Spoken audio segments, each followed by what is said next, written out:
Thank you for that. Let's move on to the next preview we are going to look at right now. It's about Arsenal beats Crystal Palace 5-1. Are you happy? Okay. You saw it coming. Uh, You saw it coming.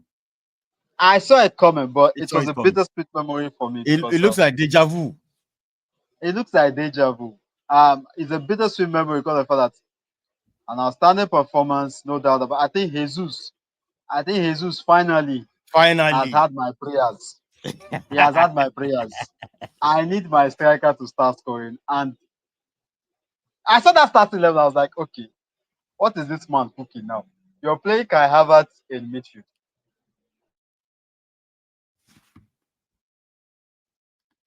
This guy cooking. But when the game started, first chance Jesus gets it, he scores. I'm like, okay, something is going on.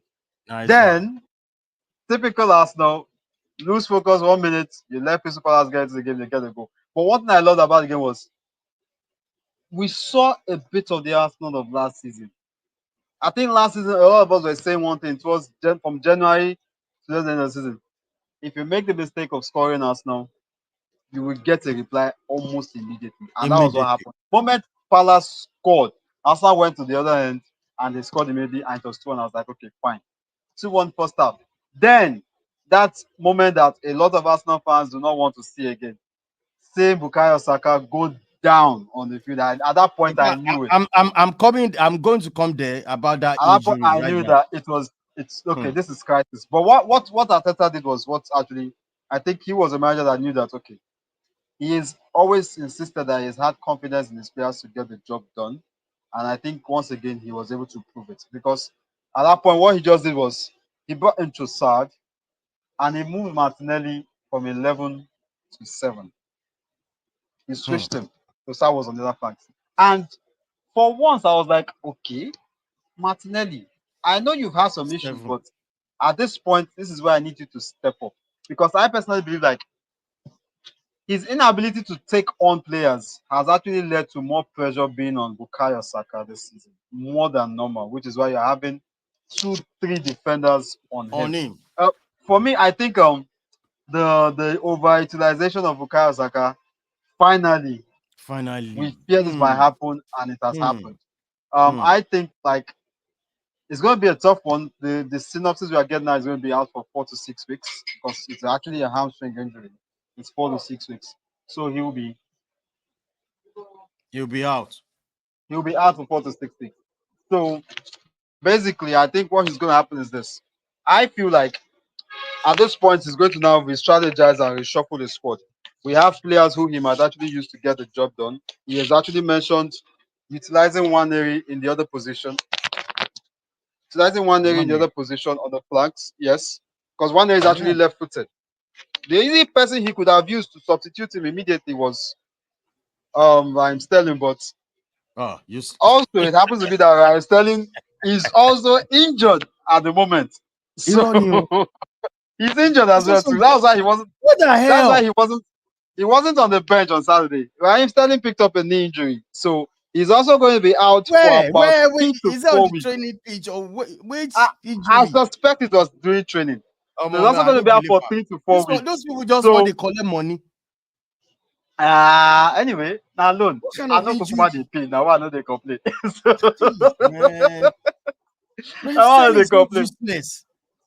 So he actually picked up. I was actually surprised because I got that. I was like, okay, an injury. How?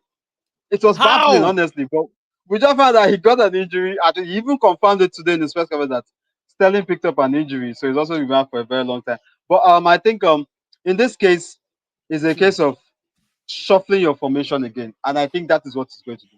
He may have to shuffle that formation whereby we might be seeing a lot of Urian Timber. Timber might be moving up front. Right. Someone else will go to the back.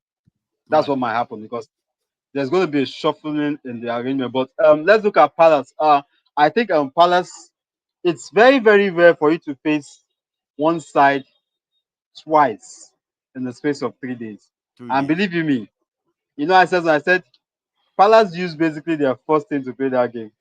The Arsenal side, not so much. they were able to do a lot of shuffling, and it was also. But I think Palace did not actually expect what they saw in that game because they Yeah. actually gave a good account of themselves, but the scoreline actually flattered. In all honesty, it flattered a lot of people because of that.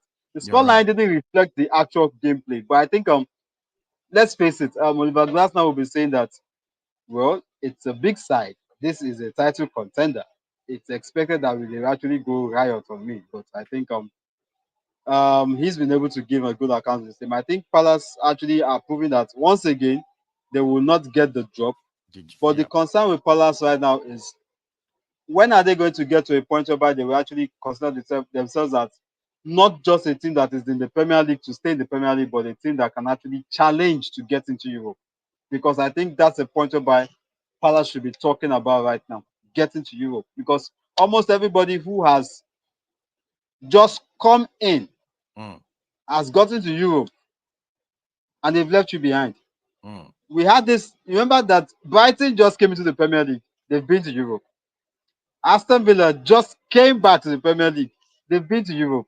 The same thing with Newcastle, they've been to Europe. Even Brentford were almost close to getting to Europe. So the question now is, what is Palace doing? When are Palace going to actually move from just also rounds to actually trying to get into Europe, to Into actually Europe. take another competition? I think the question that they will have to ask themselves. As for Gabi Jesus, I think He's back.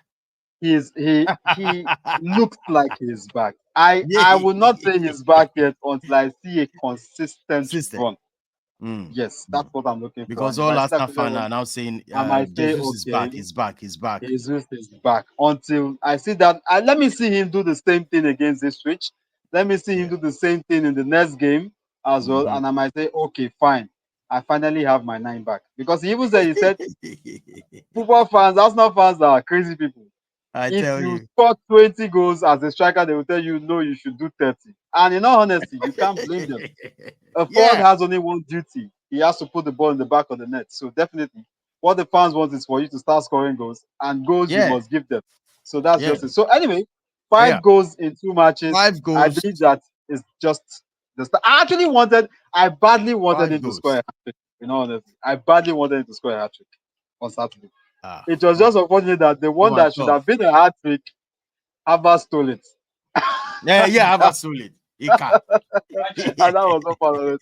All right, but Oh, it's all good. Anyway, good 3 points for us now. I think they're still pushing, and also as well too, the bonus that Everton gave, they took it and they took it largely.